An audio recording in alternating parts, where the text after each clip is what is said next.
Olá, observadores. Bem-vindos a mais um episódio do Observaí, o podcast semanal do Observatório Nacional de Segurança Viária. Eu sou Rodrigo Ribeiro, Head de Marketing e Redes aqui do Observatório. Eu sou o Paulo Guimarães, CEO do Observatório. Eu sou o Pedro, Head de Mobilidade Segura do Observatório.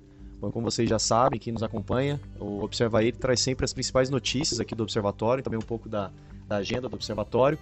E já virou rotina, né, Paulo? Era uma ideia inicial do Observatório nós termos sempre convidados aqui. E hoje, mais uma vez, nesse episódio, temos aqui uma presenças ilustres. A gente está com bastante convidado e o nosso garoto aqui, né, Pedro, tá ficando valente, né? Vai fazer o podcast hoje sem pauta. Caramba, hein? Tá ficando valente, hein? A culpa é sua. Bom, gostaria de agradecer aqui a presença do Thiago e os seus pupilos, posso dizer assim? Pode dizer assim. Pega ali o microfone ali, Thiago. Aí, Thiago, puxa aí que você já vai nos ajudar aqui. Pessoal, boa tarde. Tudo bem, Thiago? Tudo bem, estamos aqui finalmente conhecendo o Observatório, né? Concretizando aí essa parceria já de vários anos, né, do Observatório com a Universidade Federal do Paraná e trazendo todo o time aí da universidade para conhecer as instalações do Observatório e estreitar aí essas nossas atividades. Bom, o Thiago que está aqui com a gente, né? Para quem não sabe, o Thiago é hoje membro do Conselho Deliberativo do Observatório, é também aí o coordenador do nosso convênio com a Universidade Federal do Paraná. Ele é também um monte de coisa aqui, que o currículo dele é muito extenso, não vou ficar falando tudo que ele é aqui não, porque ele vai ficar todo aqui cheio. Abre o látice dele aí na tela pra gente. Abre o látice e prepara para rolar a página, né? Mas, Thiago, quem que você trouxe aqui para São José para conversar com a gente hoje? Apresenta um pouco aí o pessoal. Então vamos lá. Eu trouxe o time de alunas e alunos aqui que trabalham nas nossas pesquisas lá na universidade, então atuando em diversas frentes. A gente tem um grupo bastante diverso, né, em termos de cursos. Então a gente tem aqui o pessoal da Engenharia Civil, né, temos a Luana e o André, são alunos lá do curso de Engenharia Civil da UFPR. Temos a Dara, da Engenharia Cartográfica e de Agrimensura, e temos o Marco Antônio, da Estatística. Então, com esse time aí, a gente consegue desenvolver uma série de conteúdos, né, para o Observatório. Thiago, só aproveitar, pedir você falar aqui, ó. Sempre assim, aqui, ó. Por favor, aí. Os detalhes técnicos do... Quem sabe faz ao vivo, não? Quem sabe faz ao vivo, tem Tipo que isso. ser. Bom, e Thiago, e vamos explorar um pouco esse assunto hoje, aproveitar a visita de vocês. Fala um pouquinho pra gente aí, conta um pouquinho das iniciativas da Federal do Paraná em conjunto com o Observatório. A gente tem um monte de coisa que a gente está fazendo em conjunto. Queria que você falasse um pouquinho sobre o GET, né, que é uma iniciativa aí dos alunos e que hoje já ganhou um corpo grande dentro da universidade, que a gente se aproveita bastante do GET para desenvolver as nossas atividades. Falar um pouquinho também sobre o nosso grupo de pesquisa. Mas acho que você podia abrir, Thiago, falando um pouquinho da nossa mudança, inclusive de conceito, né? A gente chamava a área do Observatório de Estudos e Pesquisas e a partir até de uma deliberação do Conselho Deliberativo, olha só, Conselho Deliberativo deliberando as coisas. O V, né? Mas que o quê, né? Mas a gente está mudando essa lógica de estudos e pesquisas para PDI, né? Então explica o que é PDI e por que a gente está fazendo essa modificação e aí já pode entrar nos assuntos aí de pesquisa, desenvolvimento e inovação. Bom, perfeito, Paulo. Então a ideia, né, do PDI é desenvolver essa área, né, mais abrangente de pesquisa, desenvolvimento e inovação dentro do observatório, né? Então essa estratégia surge a partir das mudanças mais recentes do observatório na instalação dentro do Parque Tecnológico de São José dos Campos, né? Surge também a partir do relacionamento do observatório com a universidade, né? No caso com a Universidade Federal do Paraná, mas também outras possíveis, né, instituições de ensino superior. E também a partir da criação do grupo de pesquisa, né, Observatório Nacional de Segurança Viária, no Diretório de Grupos de Pesquisa do CNPq, né, que é o principal organismo de fomento à pesquisa no Brasil. Bom, na universidade a gente, né, como eu disse, a gente tem uma parceria de longa data já com o Observatório. Essa parceria se materializa a partir de 2 instrumentos, um deles é um acordo de cooperação técnica. Então nós temos, né, uma estagiária do Observatório dentro da Universidade Federal do Paraná, né, supervisiona as atividades dessa estagiária, e temos também um contrato para a realização de PDI, né, de pesquisa, desenvolvimento e inovação, onde a gente tem aí mais 3 alunos, de 2 a 3 alunos trabalhando nesse projeto ao mesmo tempo, né? Então, a partir de um planejamento que nós construímos aí junto a diretoria do Observatório, a gente tem uma série de estudos e pesquisas, um cronograma de estudos e pesquisas que nós realizamos, né, com o auxílio aí do trabalho dos alunos, né, e a ideia é justamente esses estudos, essas pesquisas subsidiarem ações do Observatório, principalmente ações de advocacy, né, transformando aí a nossa realidade a partir de dados e informações. E, Thiago, a gente estava vendo uma apresentação aqui de vocês um pouquinho antes da gente começar o podcast, e é muito interessante que a gente tem objetivos que são estabelecidos nessa cooperação. A gente a gente encerrou uma cooperação que foi de 5 anos, né, aquela passada. Exato. E agora a gente restabeleceu, né, fez um novo convênio, um novo contrato. Na verdade são dois contratos que a gente fez com a Federal do Paraná, e que a gente tem objetivos macro que foram ali definidos. Então fala um pouquinho para a gente desses objetivos, porque acho que as pessoas olhando, né, entendendo um pouco dos nossos objetivos, vai entender um pouco dos trabalhos que estão sendo feitos. Sim, a gente pode separar os nossos objetivos em 3 grandes objetivos, né? O primeiro deles é analisar fatores de risco, né? Tanto para a ocorrência quanto para a severidade de sinistros de trânsito. A gente pode fazer isso de 2 formas, a gente faz isso de 2 formas, na verdade.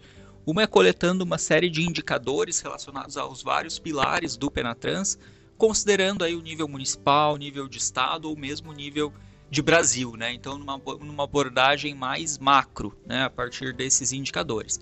E também fazemos isso, né, com indicadores ligados diretamente à tarefa de condução, né? Então a partir de uma pesquisa que a gente desenvolve na universidade, que é o Estudo Naturalístico de Direção Brasileiro, onde a gente monitora o comportamento de uma amostra de condutores na sua rotina diária de condução. Então coletando uma série de indicadores como, por exemplo, de uso do celular ao volante, prática de excesso de velocidade, então tendo indicadores bastante específicos aí para um conjunto de condutores. Outro grande objetivo nosso, né, é identificar cenários críticos, então é um trabalho de diagnóstico que a gente tem a partir das informações disponíveis sobre sinistros e mortes no trânsito. Então, utilizando as principais fontes oficiais que a gente tem disponíveis no Brasil, a gente constrói uma série de diagnósticos, tanto comparando situações de municípios, né, das nossas unidades da federação, quanto acompanhando também a evolução ao longo do tempo, né? Então tivemos aí uma década passada, então já tivemos vários trabalhos de avaliação, né, do desempenho dos estados na década, e agora nessa nova década, 2021-2030, a gente segue também com esse trabalho de monitoramento, identificando locais, né, com uma criticidade aí na ocorrência ou na severidade dos sinistros, e identificando também, né, se estão melhorando ou piorando. E uma última forma de atuação é na avaliação de políticas públicas, né? Então nós atuamos também fortemente na Câmara Temática, né, de acompanhamento, de monitoramento do Penatrans, que é o Plano Nacional de Redução de Mortes e Lesões no Trânsito. Assim como também todos os resultados dessas pesquisas que a gente faz, né, podem ser utilizados também para subsidiar, né, alterações, resoluções, enfim, na formulação de políticas públicas para redução de mortes e feridos no trânsito. É muito legal essa lógica, até para as pessoas entenderem, né, que a gente conversava um pouquinho antes, qual que é o grande objetivo, né, a grande finalidade do observatório? É produzir conteúdos, produzir conhecimento para contribuir com a redução de vítimas no trânsito. E o trabalho de vocês, né, na parte científica, ela é a base para tudo que o observatório faz. E a gente entrega esses conteúdos de 2 formas, ou pelo eixo comunicação, então tem as publicações, participação nos congressos, né, todos esses trabalhos têm um potencial para serem inscritos em congressos do tema, tem alguns até que estão saindo em publicações importantes.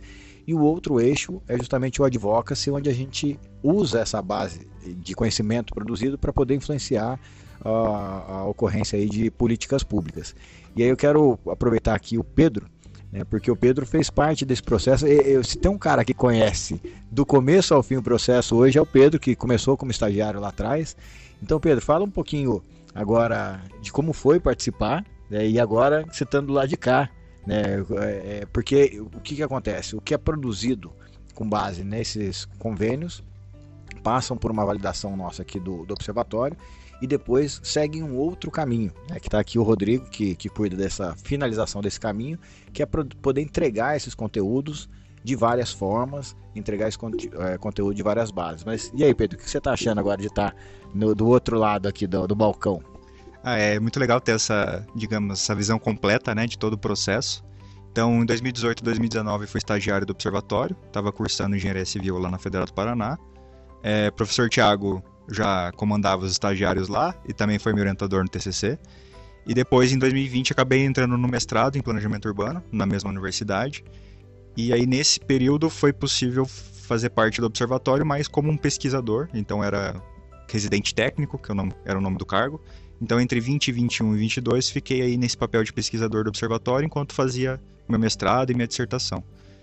E agora, voltando para o Observatório em 23, como Head de Mobilidade Segura, uma das responsabilidades aí é validar todo esse material que é produzido e também ajudar a guiar os objetivos do Observatório, alinhando aí com as pesquisas da universidade. E para o Rodrigo já ficar preparado para não ter cobrança no ar, é que todo capítulo aqui tem uma cobrança no ar. É sempre para mim. É sempre para quem está devendo. Mas a gente contabilizou aqui, Rodrigo, a gente já tem 8 estudos que já estão produzidos, já finalizados, e tem mais 3 em processo de finalização. Então o trabalho agora é traduzir esses estudos para uma linguagem que a sociedade, né, que a gente consiga entregar isso para a sociedade. Então o que a gente deve fazer é publicar todos esses estudos, já deixar eles disponíveis no nosso site, mas a gente trabalhar depois a divulgação específica de cada um desses estudos. São coisas muito legais, coisas super inovadoras que estão acontecendo e que a gente precisa entregar isso para a sociedade. Eu tenho até uma pergunta para o Tiago. O último webinar que nós fizemos foi do Penatrans, o papel dos municípios, né, que foi um estudo muito, muito bom, feito dentro dessa cooperação técnica, e o próximo, se não me engano, é sobre a renovação da frota.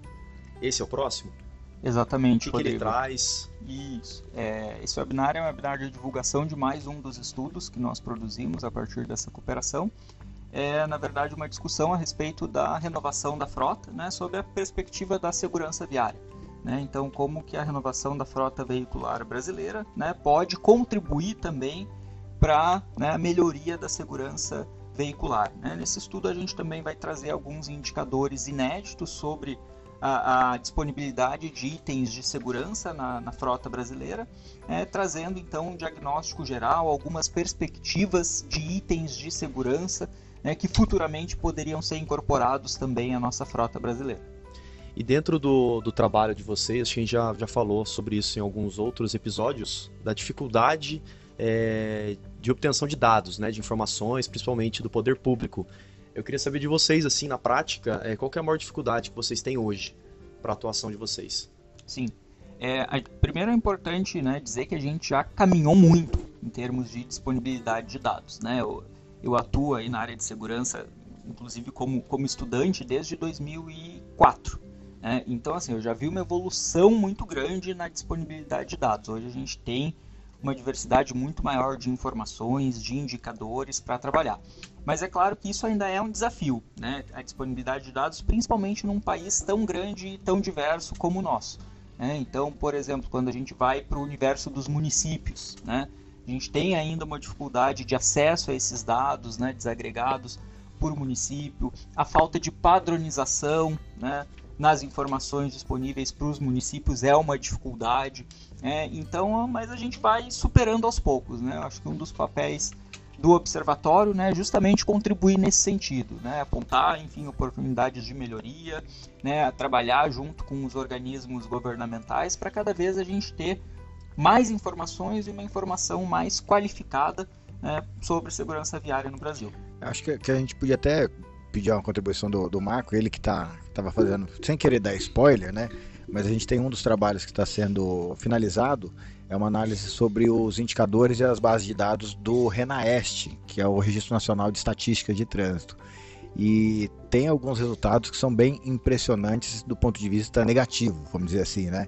Então fala um pouquinho para a gente, Marco, como é que está sendo a execução desse trabalho aí? E você tinha noção de que era tão difícil antes de começar a mexer com isso? Como é que é a sua história aí com esse trabalho? Não, eu não tinha noção que era tão difícil, eu não sabia que a gente tinha um problema tão sério em relação a dados de sinistros de trânsito, porque o RENAEST, o RENAEST, ele já é presente desde 2006, né, e a gente, enquanto país, se a gente não coletar esses dados, a gente não consegue formular políticas públicas eficientes. A minha análise está sendo feita em relação à completude desses dados e a gente, como o professor Tiago disse, a gente tem um problema em relação à padronização do registro dessas ocorrências. Então, a gente tem aí por volta de 4 milhões de acidentes registrados nos últimos 5 anos, só que desses 4 milhões faltam-se muitas colunas preenchidas, né? Faltam-se muitos dados que poderiam ser extremamente úteis para a gente pensar quais são os problemas locais, tanto os estaduais quanto municipais, né? Até porque essa base de dados do RENAEST também considera os dados relacionados às vítimas e à localidade. Então a gente poderia fazer muitas análises úteis e pensar muito no futuro da segurança viária do país se a gente tivesse dados, mas infelizmente a gente tem um problema de padronização e de coleta dos dados do RENAEST. E olha só que legal, uma das entregas, né, desse trabalho é justamente entregar para o governo federal, para a Secretaria Nacional de Trânsito, que é responsável por essas bases de dados, justamente esse diagnóstico. Porque muitas vezes, né, e eles estão focados ali, tem as políticas, enfim, tem as responsabilidades, um dos papéis do observatório é complementar o poder público nas suas ações. E a gente tem uma cooperação técnica com a Senatran, então esse trabalho é um trabalho que vai ser muito útil para a Senatran, enfim, para toda a sociedade brasileira, porque a gente vai conseguir acelerar e focar, né, porque tem um monte de coisa para resolver, a gente precisa decidir qual a gente ataca primeiro. E acho que a partir desse trabalho a gente vai conseguir mostrar para a Senatran quais são os principais focos, porque tem uma questão relacionada aos indicadores que é muito legal, que foi feita uma correlação entre os indicadores. Então a gente começa a ter uma visão daquilo que é mais relevante ser monitorado. Porque tem uma série de indicadores lá, né, Marcos? São 35, né, na base de dados só de acidentes que são monitorados, e tem alguns estados que tem 100% de inadequação nesses indicadores. Então tem estado que a gente não tem informação nenhuma sobre esse indicador. Só que pode ser que seja um indicador que não tenha muita relevância ou que tenha muita relevância. Então a gente vai usar esse trabalho justamente para poder contribuir com a Senatran para que ela foque os seus esforços naquilo que é mais relevante para o momento que a gente está vivendo. Exatamente, eu acho que se a Senatran e o governo ouviu o que a pesquisa diz, a gente tem muitos resultados positivos que a gente pode obter a partir desse estudo, né?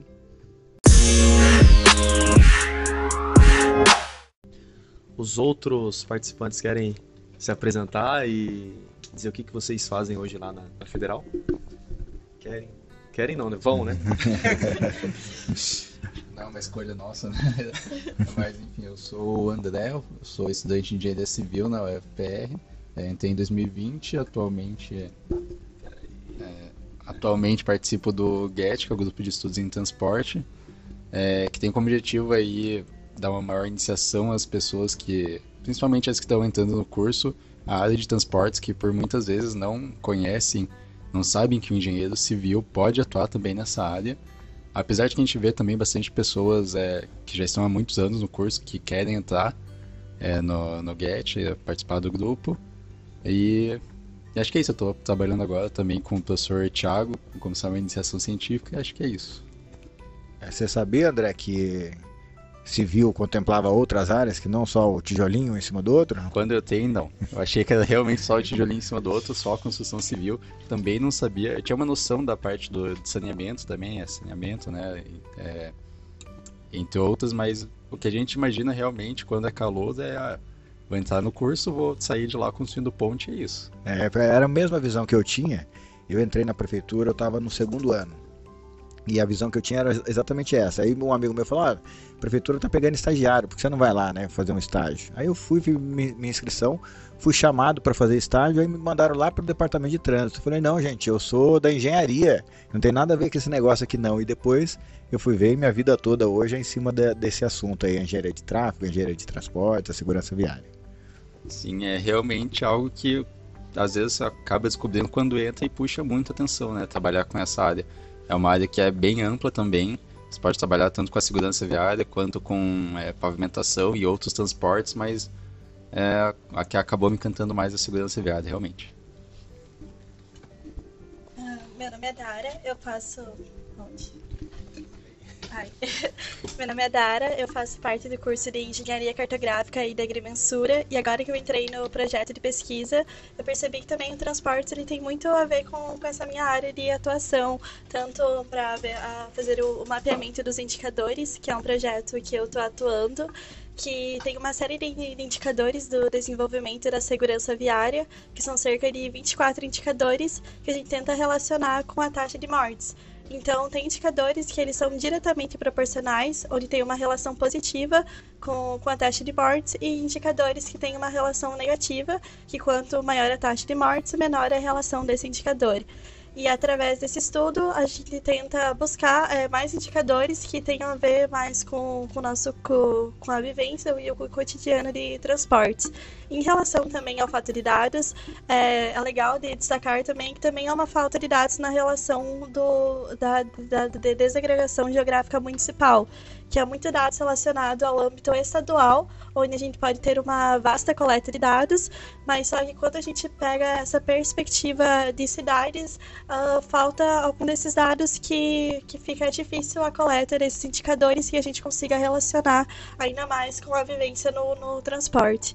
Então, essa seria a minha palavra e comentar um pouco do que eu estou fazendo parte do projeto. E a engenharia cartográfica, né, ela tem uma relevância muito grande para o assunto que a gente trata, porque o ambiente, o contexto, tudo isso tem uma relação muito forte, inclusive desdobramentos do estudo naturalístico são nesse sentido, né, a influência do meio urbano, por exemplo, como é que se diz?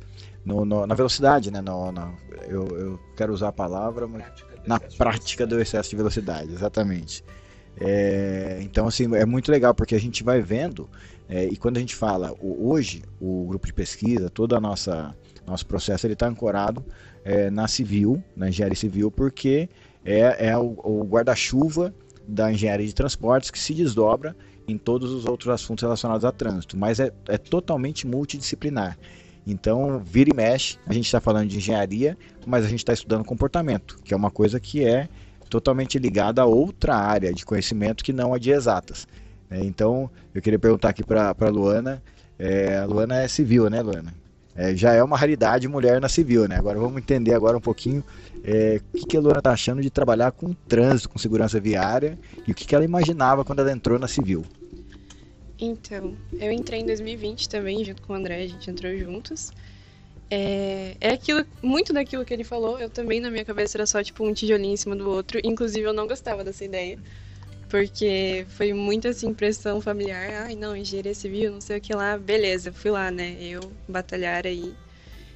Eu não fazia ideia nenhuma dessa área de transportes, eu também, tipo, conheci na minha semana do calouro, quando eles apresentam os departamentos, né, que a UFPR conta com 3 departamentos, o DTT, que é o de transporte, o DCC de construção civil e o DHS de hidráulica e saneamento. Então era um mundo assim completamente novo para mim. E foi o que me motivou a continuar no curso, porque foi a área que eu me encontrei, assim. Tipo, eu gosto muito, muito mais do que as outras duas e me dedico também, nossa, em grande parte a tudo que acontece no DTT hoje em dia. Eu comecei a trabalhar com o professor Tiago em maio, por meio de um projeto voluntariado acadêmico. Agora eu vou iniciar uma iniciação científica também. E eu acho muito engraçado, comentando o que o André já falou, que, tipo, todo mundo, assim, né, almoço de domingo e tal, os tios vêm, ai, o que você quer fazer e tal. Aí eu falo, quero seguir na área de transportes, daí, mas engenheiro civil pode fazer isso? Pode! Eu tenho lá que explicar o que a gente faz, a parte de pavimentação, enfim, engenharia de tráfego, etc e tal. Muito bom, muito bom. E pra gente encaminhar esse assunto, o Pedro quer falar? Eu acho que era legal o Marcos se apresentar também, né? Ele falou sobre o estudo dele, mas não falou sobre ele. Não falou sobre ele. Então, fala aí, Marcão, o que É verdade. Meu nome é Marco, eu sou estudante do curso de graduação na UFPR, de estatística. É isso. E eu tô agora também trabalhando nesse projeto de pesquisa, né, que é o Observatório Nacional de Segurança Viária, auxiliando nessa análise do RENAEST, e tenho muito interesse em tudo relacionado a trânsito, transportes e mobilidade urbana.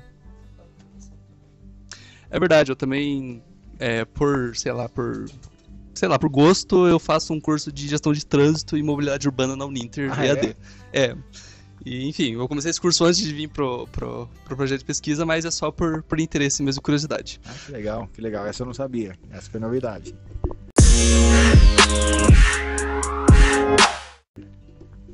É isso? É isso.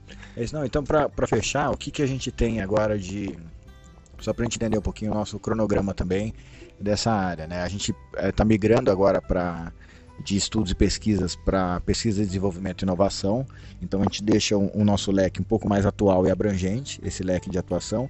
E aí o que a gente tem de próximas entregas aí? O que a turma que nos acompanha aí pode esperar de novidades pela frente, Thiago? Legal, Paulo. Realmente a gente tem algumas novidades previstas aí. Uma delas, né, é um novo indicador, né, sobre mortalidade no trânsito no Brasil.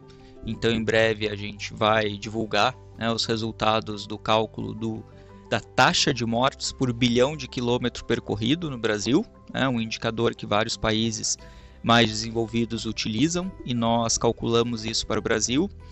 Em breve aí teremos o lançamento da terceira edição de uma publicação de um livro sobre segurança viária, destinado principalmente, né, a gestores públicos, pessoas que estão lá na ponta, na prática, né, da segurança viária, trazendo aí alguns conceitos fundamentais. E por aí também, né, vem a estruturação, né, do grupo de pesquisa do Observatório Nacional de Segurança Viária, né? Então nós temos aí 8 linhas de pesquisa sobre fiscalização de trânsito, gestão da segurança viária, políticas e instrumentos para segurança viária, saúde e atendimento às vítimas, segurança veicular, segurança viária e sociedade, usuários seguros e vias e mobilidade mais seguras. Todas essas linhas de pesquisas que a gente vai promover discussões. O grupo é aberto à participação de pesquisadores de todo o Brasil, né? Então fica aí o convite também a quem está nos escutando, que tem interesse, que faz pesquisa, que faz um mestrado, que faz um doutorado na área, professores que atuam na área de segurança viária, para a gente criar justamente esse ambiente de troca de experiências, né, de um aprender com a pesquisa do outro, de um muitas vezes se utilizar dos dados que o outro já coletou, para a gente encurtar caminhos, né? Então, coletivamente, a gente tem condições de chegar muito mais longe, produzir resultados que possam ser utilizados, aplicados, e o Observatório está aí para nos ajudar nisso também, né, para que as nossas pesquisas de fato contribuam aí para alguma mudança na sociedade. Ô Paulo, e qual que vai ser a programação deles aqui em São José? Então, eles estão hoje fazendo essa reunião aqui no Observatório, apresentando a atualização dos projetos e tal. Aí na parte da tarde a gente vai conhecer a estrutura do parque, conhecer aqui como é que funciona, como é que o parque se organiza. A gente tem uma visita na Secretaria de Mobilidade Urbana, para eles conhecerem lá o setor de planejamento, de projetos, de engenharia. E amanhã a gente tem uma agenda na CEURBS, que é a Secretaria de Urbanismo, para a gente conhecer um pouco a relação das políticas urbanísticas versus as políticas de mobilidade. Então, a ideia é a gente entender um pouquinho como foi construído o plano diretor de São José, a lei de uso e ocupação do solo, porque nessas duas legislações, que são legislações mãe urbanísticas da cidade, elas foram construídas, é isso que vai ser legal mostrar para eles lá, a partir da lógica da mobilidade. Então, por exemplo, uma das discussões muito forte que teve na época do plano diretor era com relação a como melhorar a mobilidade. Era uma das demandas principais da construção do plano diretor. E uma das formas da gente melhorar a mobilidade é reduzindo a necessidade dos deslocamentos. Então esse foi um conceito muito forte utilizado no plano diretor. E como é que isso foi colocado no papel, né? Como é que isso virou lei depois? Então, se a ideia era reduzir a necessidade de deslocamentos, a gente precisa trabalhar cidades mais compactas. Mas a cidade já está espalhada, né? Uma cidade que está com quase 260 anos de existência, com quase 800 mil habitantes, ela já está espraiada, né? Ao longo do tempo, as políticas públicas foram empurrando as moradias de menor renda mais para as franjas da cidade, enfim. Então, como é que você compacta uma cidade que já está em funcionamento? Então, foi criada uma lógica de 3 grandes macrozonas, né, que são zonas macrozonas de planejamento urbano, onde você tem uma macrozona de consolidação. Então, mais ou menos ali a região mais central. Essa macrozona a gente estimula a diversificação de atividades. Tem uma outra zona que é a macrozona de estruturação. Então a ideia é, entre o centro da cidade e a ponta da cidade, ficar alguns vazios urbanos. Então ali a legislação incentiva a ocupação, né? A ocupação organizada, por meio de parcelamento de solo. Novos bairros. Um novo bairro você tem novas infras, né? Saneamento, áreas públicas para construção de escolas, o sistema viário, tudo isso vem em função do parcelamento do solo. E tem uma terceira macrozona, que é a macrozona de urbanização controlada. Então ali a legislação fala que é mais difícil empreender, principalmente residência. Então é ali na ponta da cidade. E esse conceito, ele trouxe um outro conceito que é novo para esse plano diretor, que é de centralidades. Então o que são as centralidades? São regiões que têm potencial para ter meio que uma mini cidade dentro dessa região. Então ali a gente consegue ter comércio, serviço, educação, enfim, lazer, tudo ali dentro daquela região. Então essa lógica de centralidade, se não me engano são 12, agora não lembro exatamente, mas são 12 que foram definidas na cidade. Como é que o diagnóstico do plano diretor chegou à conclusão que essas são regiões potenciais centralidades? A partir da lógica de embarque e desembarque do transporte público. Então, como é que é a amarração hoje das políticas urbanas com a mobilidade na cidade? A partir da lógica da maior incidência de utilização de transporte público. A gente descobriu, por exemplo, olhando para o mapa de transporte público, que hoje eu tenho um desejo por uma região conhecida aqui como região do Jardim Aquários, aqui na cidade, eu tenho um desejo de ir para o Jardim Aquários, olhando do ponto de vista de transporte público, que ele é equivalente ao desejo das pessoas irem para o centro. Então hoje a gente tem um segundo centro na cidade, que quando a gente olha para as edificações, quando a gente olha para o planejamento urbano, ele faz sentido. É uma região mais vertical, uma região mais diversificada. Então é um pouco disso que a gente vai tentar mostrar aqui para os nossos visitantes aí essa semana. Serão 2 dias ao todo? Hoje e amanhã. Hoje e amanhã, né? Hoje e amanhã, Dois que dias eu não recheados sei quando aí. que você vai subir o podcast, pode Você ser, mandar, Paulo. pode ser que não seja hoje e amanhã, mas para quem está escutando foi no começo da semana. Vou ter que subir hoje, então. Ou não, né? Aí eu vou deixar para Aí já a sua valia. escolha. Então tá, e aí, bom, como o Paulo trouxe aqui no início, não temos uma pauta 100% definida aqui para o episódio de hoje. Eu queria saber um pouco da agenda também, Paulo, do Observatório para a semana, se tem alguma coisa que vale a pena destacar, alguma viagem programada aí na sua agenda? Tem, mas eu acho que são mais questões internas, né? Eu vou para Indaiatuba fazer uma visita lá pro pessoal do conselho, enfim, as atividades em paralelo. A gente tem parte da equipe que ainda fica em Indaiatuba e depois a gente tem uma agenda em São Paulo visitando, né? A gente está ampliando o nosso ciclo de mantenedores, tem alguns eventos que a gente está se organizando aí para participar.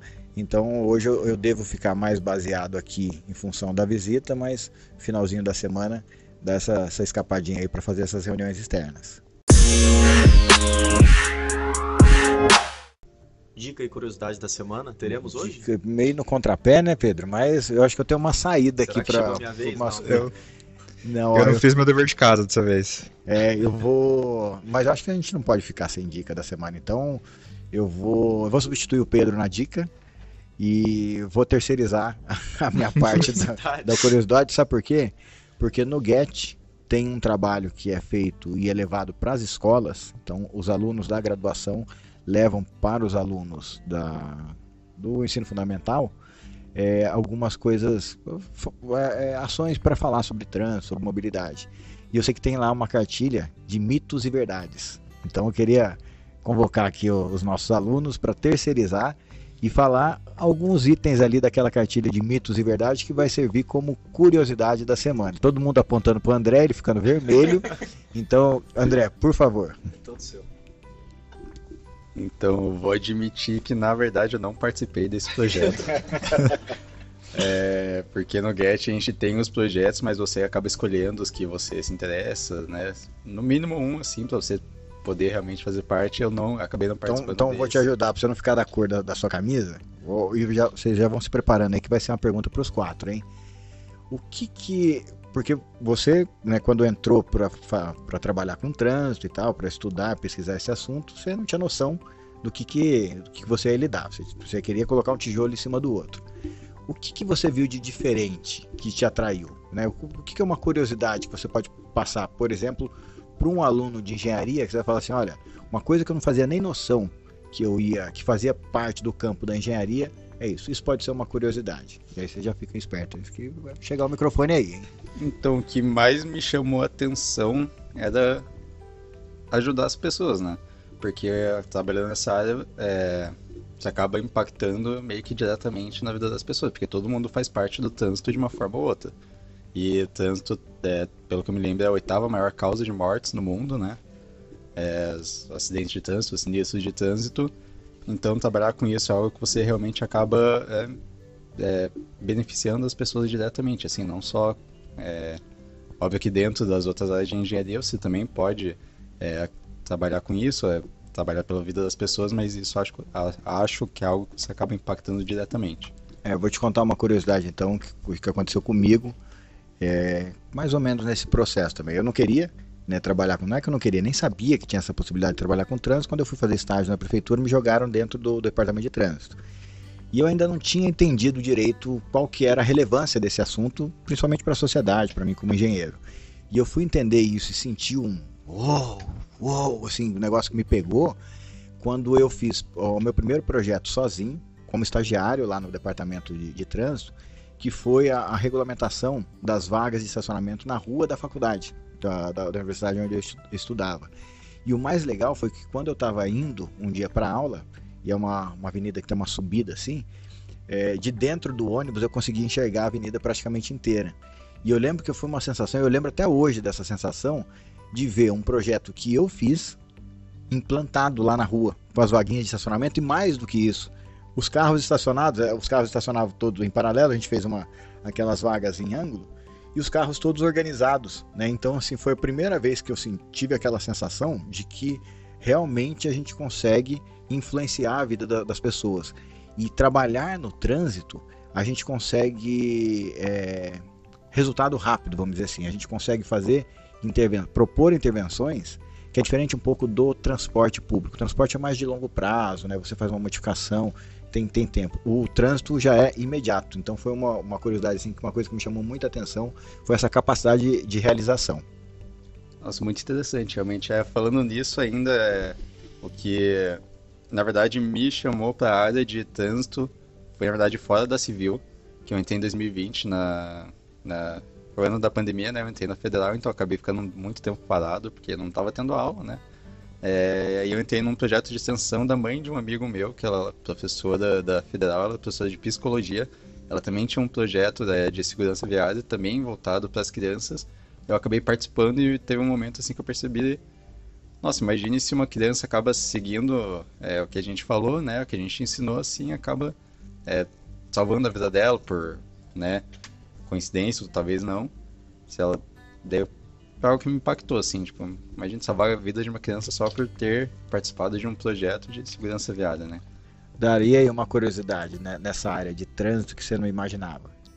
Então, eu vou começar falando primeiro sobre a minha relação com o curso, né? Quando eu entrei na área, eu estava mais ligada com a parte de topografia, com relação ao campo, agrimensura. Só que conforme foi entrando no curso, eu aprendi mais a área de cartográfica e o convívio com essa área, e eu vi como essa área de produção de mapas tem aplicabilidade em outras áreas. E foi nessa parte que, em relação ao trânsito, como esses dados, que quando a gente faz a coleta de dados, a gente fica muito naquela análise e o público de fora não tem uma perspectiva geral da noção desses dados. E através utilizando mapas e gráficos, percebe que como essa divulgação ela fica muito mais ampla e outras pessoas de outras áreas conseguem ter uma noção do que está acontecendo no trânsito. Porque todos esses dados eles são computados através de pesquisas e assim através desse processo de coleta de dados, de preparação de dados e depois a divulgação, outras áreas conseguem ter uma noção geral e foi nessa parte que era uma coisa que eu não estava muito ligada que eu descobri que os mapas pode ter tanta relação como a parte de fazer plantas topográficas, agrimensura nessa parte, mas também ligadas a mapas temáticos da relação com outras áreas e principalmente de transporte para fazer a visualização desses dados em campo, em rodovias, pistas e toda essa parte. Muito bom. Luaninha, que te chamou a atenção? Então, acho que o que fez o maior boom, assim, na minha cabeça foi perceber o tamanho da área de atuação, né, de um engenheiro civil. Porque, tipo assim, eu venho de cidade pequena. Eu sou lá de Contenda, interior do Paraná. Tem uns 18 mil habitantes. E, tipo, todo mundo que é engenheiro civil lá é engenheiro civil e faz casa, entendeu? Condomínio e tal. Beleza, aí entrei na faculdade, fui lá, me deparei com a grade, portos e hidrovias. Nossa, caramba, né? Porque transporte vai um pouco além, assim, também de pavimentação e tal. Eu acho que muitas pessoas não têm noção da dimensão, tipo, da área que um engenheiro civil pode atuar, né? Desde aeroportos até, enfim.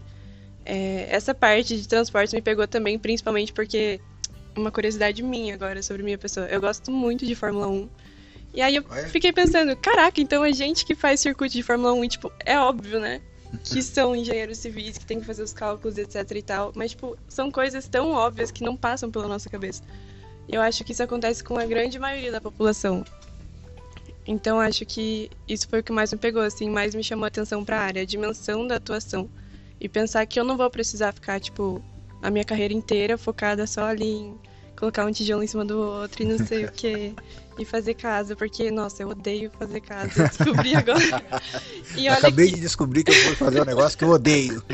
Então, e tipo, eu já faço projeto arquitetônico porque eu sou formada em técnica de edificações, então eu já posso assinar projetos de até 80 metros.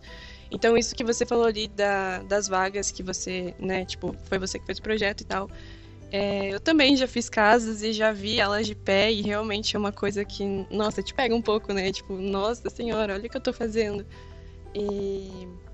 Mas eu percebi que eu não gosto de fazer casa.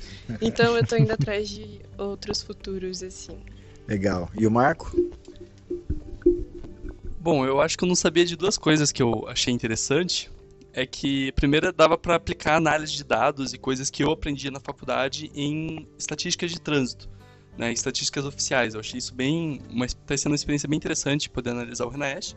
E eu também não sabia que engenharia civil estava tão relacionado com transporte. Eu acho que é uma das coisas que eu mais surpreendi como tem engenharia civil e pessoas que fazem engenharia civil no meio de transportes e que também estudam mobilidade urbana e todas as áreas que eu achava que era mais focado talvez em outros cursos ou outras áreas do conhecimento. Acho que foi isso. Legal, show de bola. Pedrão, quer falar alguma coisa? Quer que eu fale também como eu... Fala. Boa curiosidade. O que mais me puxou para essa área foi quando eu fiz a disciplina de engenharia de tráfego com a professora Márcia, que é uma disciplina optativa. Eu tinha uma janela na minha grade, eu acho que no segundo ano, eu pensei, vou testar essa matéria aqui, cabe certinho, eu já cumpro umas horas.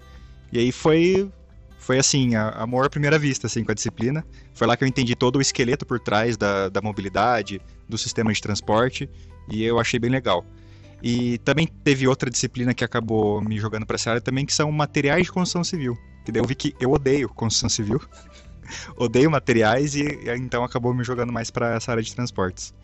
Todo mundo mais ou menos a mesma linha. Depois que o bichinho pica, né, é difícil a gente sair dessa área. Mas essas foram as curiosidades, né, terceirizadas para o dia de hoje. E a dica da semana, a gente está hoje, ontem choveu, graças a Deus, em São José, fazia tempo. Você pegou chuva no final de semana? Não peguei. O Pedro se deu bem. Tava na praia. Mas uma coisa que me chamou a atenção, para lembrar, e acho que a gente pode colocar como dica da semana, em situações de empoçamento de água, a gente tem a tal da aquaplanagem dos veículos. E aí muita gente não sabe como se comportar quando se depara com uma situação. Então duas dicas. Primeiro, em tempo chuvoso, mas quando a gente tem uma chuva fraca, garoinha, a pista fica mais lisa. Por quê? Porque quando você tem a chuva forte, ela lava a pista. E a chuva fraca, ela transforma aquela poeira em lodo. Então a pista fica mais escorregadia. Então, em tempos chuvosos, né, isso sempre tem a ver com a questão da velocidade, reduz a velocidade porque a pista vai ficar mais escorregadia, porque ela não foi lavada pela chuva forte. E se você se deparar com situações de empoçamento de água, não pise no freio. As pessoas têm reação muitas vezes de pisar no freio, só que quando você pisa no freio, você cria um atrito entre a lâmina d'água e o pneu e você perde o controle da direção. É mais ou menos o que acontece que o ABS não deixa acontecer, do travamento de roda. Você tem é mais fácil de travar, você perde esse contato. Então a dica da semana é, quando você se deparar com áreas com alagamento, não pise no freio, tire o pé do acelerador, segure firmemente o volante e atravesse por essa poça d'água em segurança. Aí, Pedrão, no próximo episódio você traz a curiosidade, então. Beleza. Vamos É isso? revezando.